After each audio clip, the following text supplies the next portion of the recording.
it is time to get some projects done, and I'm starting with the Blitz Bowl Halfling team. Now, the thing to remember about this is half of an actual full Blood Bowl team. So with 2 of these boxes, you can actually make a full team, and I actually happen to have 3 from a Barnes & Noble clearance sale. So the first thing I did was snip all of the little bits off that are extraneous, like the coins and the icons and the balls. So I'm going to put those to the side for now. And going on to the models, these models are very simple to put together.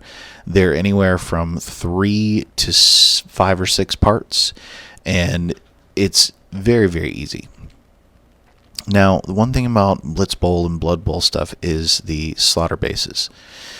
So the slaughter bases are okay for some of the models, but not all of them have the little, the slots on the feet. So what I do for the ones that do not have the slots on the feet is I cut a little piece of the cardboard from the box, I fold it in half, and I stick it into the bottom of the slaughter base. And what that does is that fills it so I don't have to worry about stuffing texture paint or glue or whatnot in there. It just gives you a little bit of a surface to put everything on.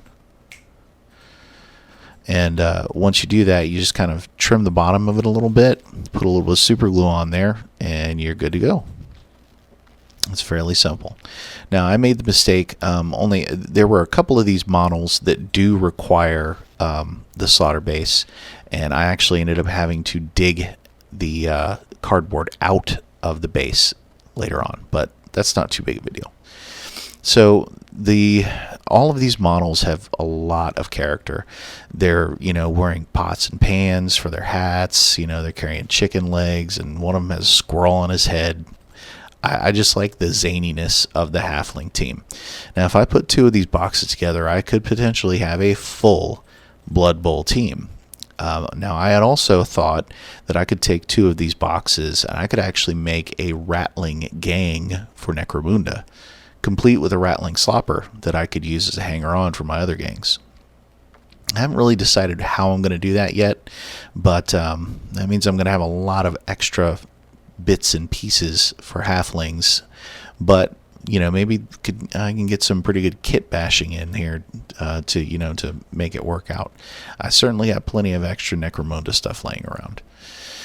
So once you get all these guys assembled, and they're very simple to assemble, the pieces go together very coherently without too much craziness going on.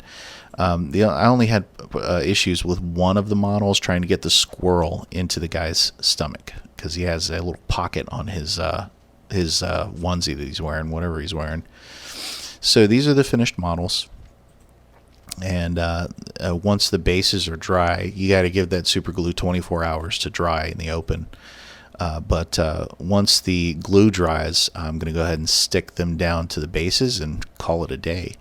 I really like these models, and hopefully soon I'll figure out what I want to do with the other 2 boxes, whether I want to make a Blood Bowl team, or if I want to make a Necromunda gang, or maybe even both, finish off a Blood Bowl team and make a 5-man gang that I can use as hangers on later on.